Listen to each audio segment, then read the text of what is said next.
Bienvenue au balado Lanaudière inspirante. Ici, Culture Lanaudière s'entretient avec des artistes de chez nous, de toutes disciplines confondues, pour vous faire découvrir ces acteurs et actrices du milieu culturel dans toute leur unicité. Nous sommes convaincus que vous tomberez en amour avec toute la richesse de la culture lanaudoise. Notre but? Ouvrir votre appétit culturel pour ce qui se fait chez nous. Alors c'est parti!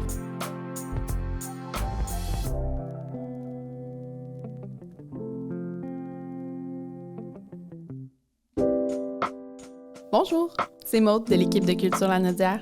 Aujourd'hui, au balado, j'ai la chance de m'entretenir avec Alexis Nantel, maire de la ville de Saint-Charles-Borromée, ainsi que Véronique Goyette, directrice des communications. On parle ensemble du projet Allégeance, Jardin lumineux, une toute nouvelle expérience immersive qui prendra vie cet été à l'espace culturel de la Maison Antoine Lacombe. À travers cette discussion, on découvre une municipalité qui place de plus en plus la culture au cœur de son développement et qui cherche à créer des expériences rassembleuses, accessibles et ancrées dans son territoire. On parle de patrimoine, de jardin, de lumière, mais aussi de la manière dont un lieu peut se transformer et devenir un véritable espace vivant pour sa communauté. Je vous laisse donc avec cette rencontre. Bonne écoute! Bonjour à vous deux. Merci d'être là pour le balado Lanaudière inspirante. Je suis super heureuse de vous recevoir ensemble aujourd'hui parce qu'on va se dire à la ville de Saint-Charles-Borromée, depuis les quelques dernières années, je crois que la culture prend une place de plus en plus importante et j'aurais aimé ça qu'on débute cette belle conversation en parlant de ça, l'importance de la culture pour votre ville.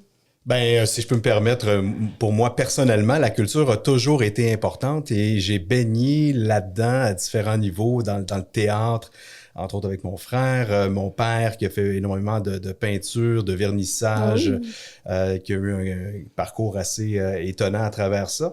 Et c'est quelque chose que je voulais insuffler aussi à la ville en termes de continuité, parce que c'est pas moi qui l'ai inventé, là, les équipes en place, puis depuis quand même déjà quelques années, c'était bien présent, mais on voulait quand même évidemment être dans la continuité là-dedans, mais peut-être en faire un petit peu plus. Et dans ce sens-là, en tout cas, moi, ça a été un de mes premiers gestes tout de suite en arrivant à la ville, c'est-à-dire de transformer l'hôtel de ville en véritable maison du citoyen où on a intégré chaque mois des nouveaux artistes, des artistes émergents, charlois, ou de la MRC ou de Lanaudière, mais idéalement le plus proche possible, pour leur donner une plateforme pour pouvoir s'exposer, s'exprimer, se faire connaître. Donc, des artistes émergents qui n'avaient pas de place pour le faire, qui étaient souvent dans leur sous-sol, à la maison. Et là, on leur a permis comme ça, déjà 3 artistes là, jusqu'à maintenant, de pouvoir se faire voir et se faire connaître. Dont une qui est déjà exposée à Paris grâce à la visibilité qu'on lui a donnée, qui a gagné un concours. Donc, évidemment, pour moi, c'est une grande fierté. Puis c'est quelque chose qu'on veut poursuivre puis qu'on veut bonifier aussi avec le temps. Bien, il y a de quoi être fier. Puis là, en plus, avec tout ce que vous faites autour de la Maison Antoine Lacombe, qui a été rebaptisée l'espace culturel de la Maison Antoine Lacombe, est-ce que vous voulez m'en parler un petit peu? Comment ça s'est fait, ce processus-là?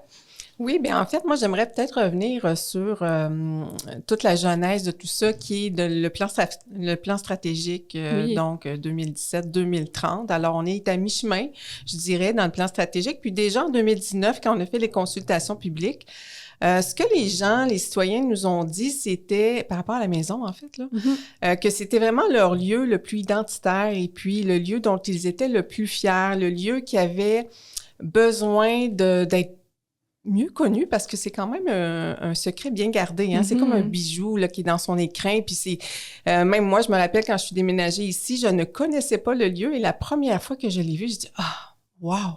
Il faut vraiment faire connaître, il faut vraiment que ça rayonne. » Donc, c'est un petit peu le même message que les citoyens nous ont lancé durant les consultations publiques qui ont précédé le plan stratégique.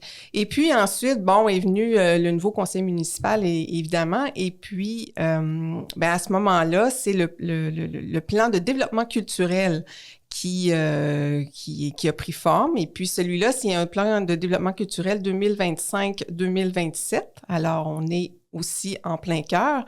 Et toute l'histoire de l'espace culturel de la maison Antoine Lacombe, le changement de nom, pour bien prendre ses marques, sort de ce plan-là. Donc, c'était vraiment un des premiers objectifs. Alors, ça venait aussi avec un changement d'image, le nom, la commission de toponymie, parce que ça reste quand même Antoine Lacombe. On conserve le nom de la maison, mais vraiment, on se déploie comme un espace qui prend vie. On sort de la maison, on inclut les jardins, on inclut vraiment l'espace numérique également. Donc, c'est un petit peu tout ce qui nous a conduit vers le rayonnement qui commence, là, je dirais, plus sur le plan touristique. Ouais.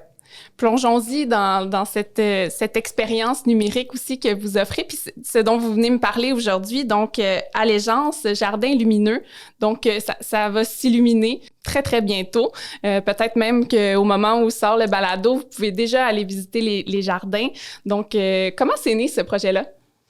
Bien, justement, c'est né durant les consultations publiques où les gens nous disaient, bon, bien, parmi les idées, là, parce que, bon, c'était une discussion, hein, donc, on disait, bon, vous voulez que ça rayonne, justement, de quelle manière? Puis, bon, il n'y a pas de jeu de mots là, mais les gens se disaient, bien, on veut que ça rayonne peut-être par les illuminations. Il y a vraiment un potentiel. Et puis, on est allé dans cette voie-là avec un projet pilote en 2023, où là, on est allé avec un entrepreneur, un jeune entrepreneur de Saint-Charles-Borromée, d'ailleurs, qui a fait un projet pilote à l'intérieur des jardins pour les journées de la culture, où on a illuminé les arbres, illuminé les fontaines, pour le temps d'une fin de semaine. Alors, ça a eu tellement un grand succès que c'est venu confirmer pour nous que, OK, oui, la réponse est là. Et puis, on a débloqué un budget pour y aller justement avec une illumination qui serait plus durable, là. Donc, on parle d'un projet qui est qui a une durée de vie de 10 ans, mais qui va être en développement. Donc, c'est ce qui nous a conduit à vraiment investir dans ce créneau-là des illuminations. C'est près quand même d'1 million de dollars qui est investi dans les jardins, là, 951 000 dollars. Il y a quand même une participation aussi du public à différents niveaux et du privé, comme Desjardins qui a mis un montant chez nous. Donc, c'est ce qui nous permet aujourd'hui d'offrir ce produit-là de qualité qui est, je dirais pas embryonnaire, là, au contraire, il y a quand même une première phase qui va être ou qui est lancée au moment où vous écoutez le balado, mais il y aura éventuellement d'autres phases qui vont être ajoutées. Donc, c'est un projet vraiment, comme le mentionnait ma collègue Véronique, sur une période de 10 ans qui va pouvoir grandir et évoluer. Parce qu'on va le dire pour les gens qui connaissent peut-être moins la maison Antoine Lacombe, il y avait déjà des expos dans la maison. Il y avait aussi dans le jardin une vie culturelle quand même, des sculptures ou toutes sortes de projets comme vous mentionnez. Fait que l'idée, là, c'est de pousser un petit peu plus loin puis d'avoir une autre expérience. Donc, les publics qui vont venir assister à cette expérience-là, à quoi ils peuvent s'attendre? Oui, bien en fait, oui, c'est ajouter à l'expérience, mais c'est aussi ajouter à la journée. Parce que, bon, on peut passer une journée complète dans la maison. Il y a la maison, il y a les jardins, on peut pique-niquer, mais là, on va vraiment y aller plus loin avec la balade nocturne. Donc, les gens vont pouvoir s'attendre vraiment à une ambiance. On parle vraiment d'une ambiance. Il y a un spectacle aussi, son et lumière.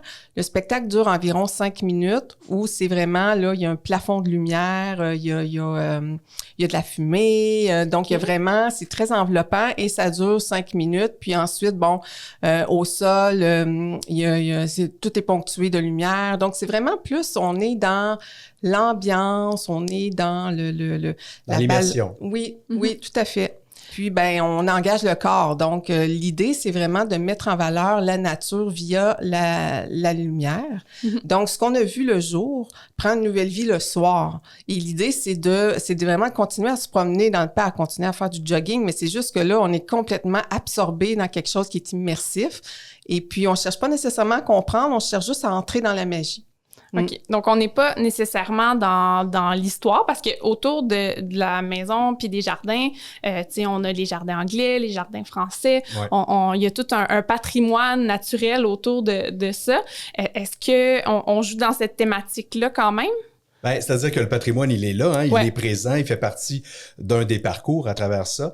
Mais là, on va ailleurs, on va dans l'histoire, on va dans le mythe, on va dans la légende. Alors, on veut que les gens aient un portrait différent de l'endroit. Et c'est ce qui va différencier aussi le jour de la nuit. D'ailleurs, dans la région, si on regarde dans la région, il n'y a pas beaucoup d'offres nocturne au niveau touristique. Et ça, c'est vraiment quelque chose qu'on voulait mettre de l'avant, de différent, de trouver une façon d'attirer les gens un peu plus en soirée. Ce qui veut dire que les gens peuvent se faire un parcours, aller visiter les commerçants à la place Bourget, se promener en après-midi à Notre-Dame-des-Prairies, aller au centre culturel et finir peut-être chez nous en soirée avec ce parcours-là à Allégeance. Donc, ça avait complété, je pense, une offre touristique dans la région. C'est autour d'un... Tu sais, Allégeance, ça fait référence à la royauté. Pourquoi ces thématiques-là? Ouais. Bien, en fait, Allégeance, c'est vraiment le couronnement de la nature. On le voit vraiment comme ça. Et puis, ben, jardin français, jardin anglais, c'est de l'art horticole qui a été institué par les rois à ce moment-là.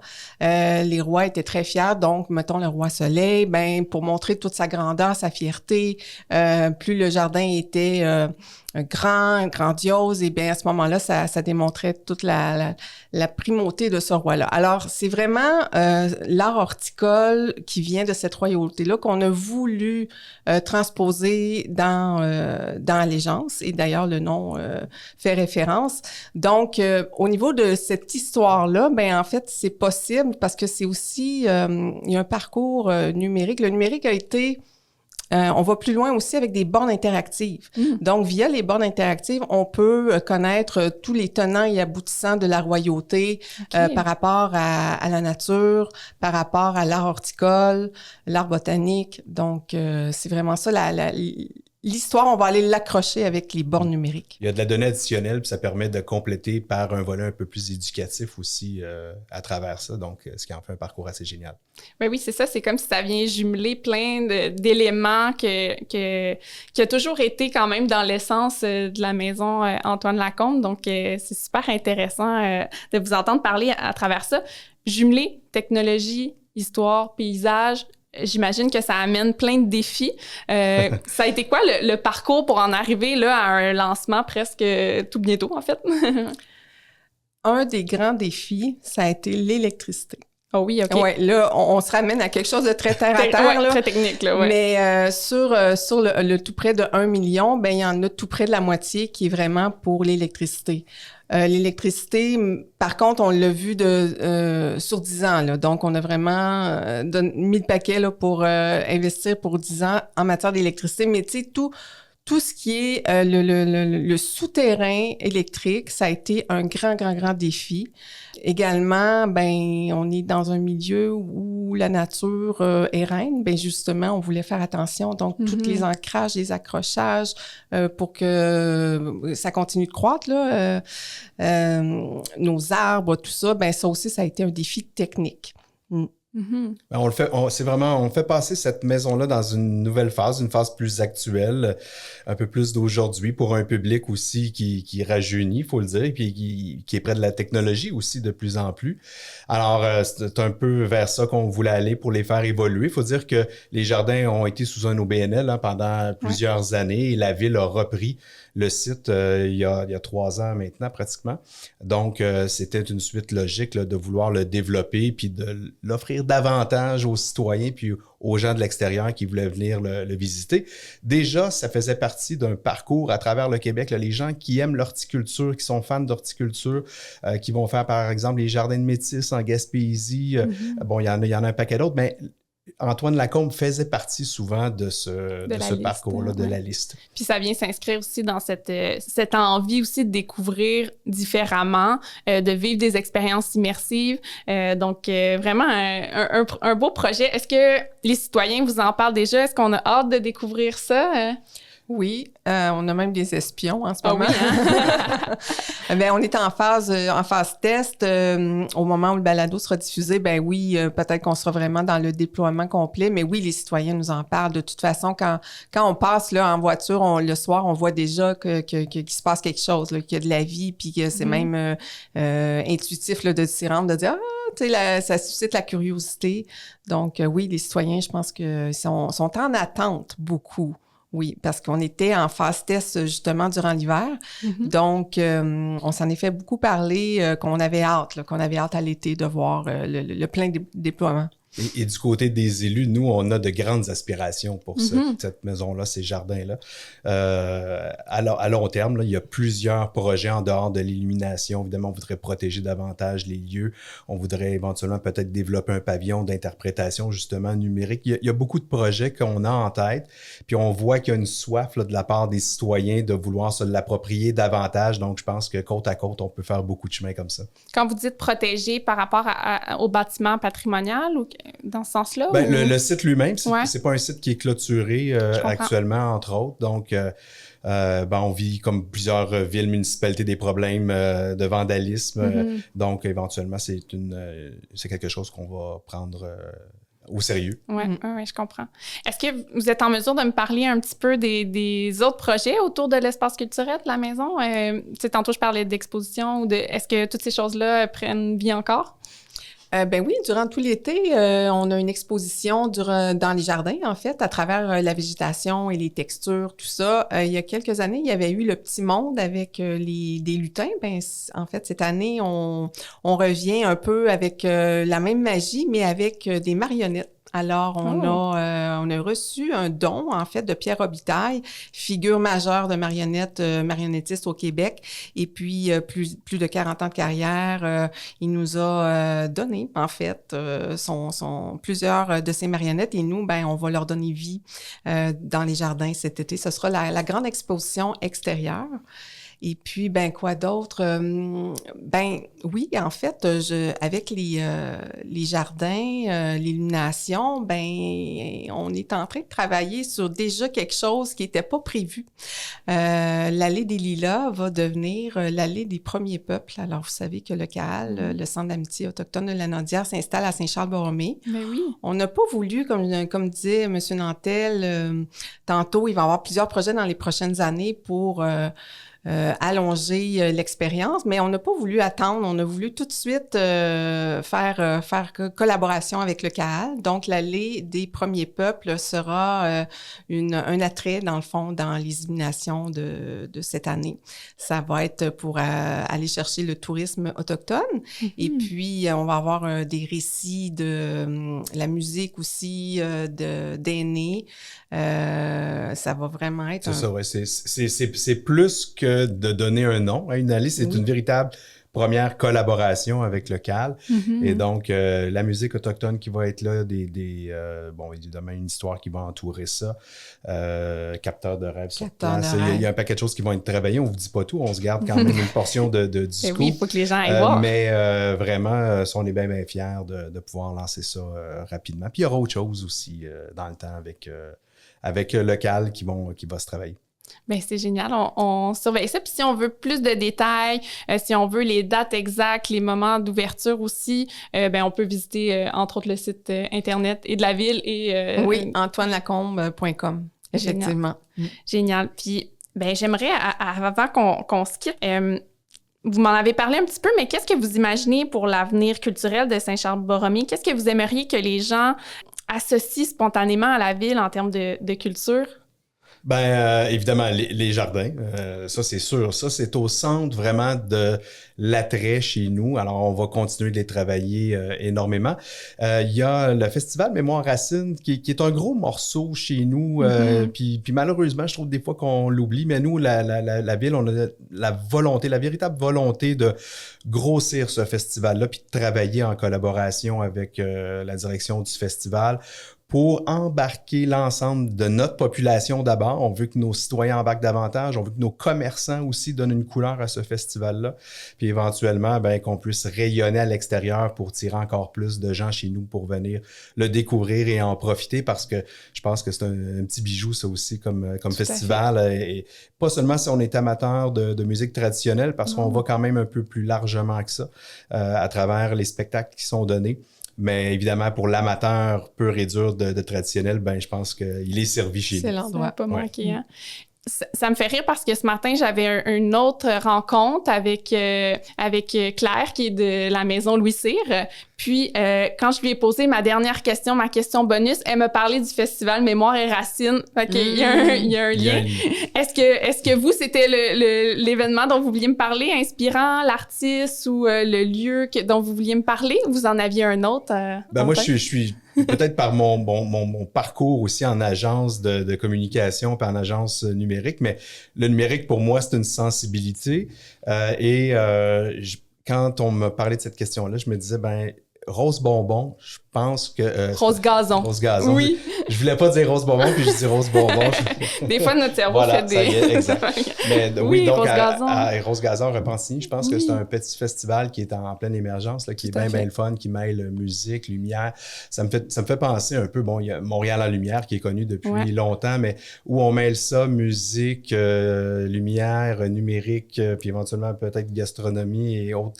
J'aime ce genre de festival-là où on a une variété de trucs à voir, puis à observer, puis à expérimenter surtout. Variété de génération aussi. Oui.